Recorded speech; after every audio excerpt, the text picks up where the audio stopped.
If you're studying for your FPC or your CFRN, stick around, you're gonna need to know this.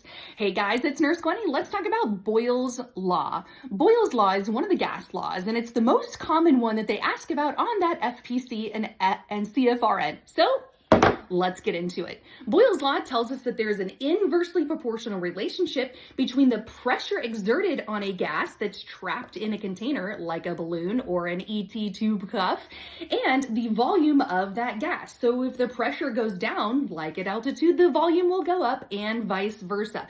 So let's put it into practical understanding. Let's say you have an endotracheal tube cuff. We want that cuff to maintain a certain size because any bigger and it starts exerting more pressure on the inside of that patient's trachea, which then impacts tracheal capillary perfusion. So let's see what happens. I'm going to take some of the air out of this airtight container and look what happens to the balloon. That balloon gets bigger.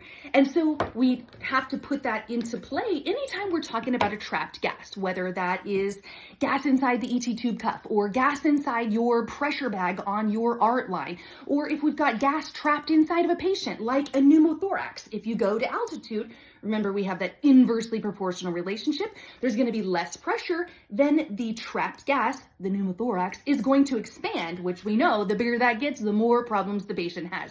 So there you have it, a really simple way to think of Boyle's Law.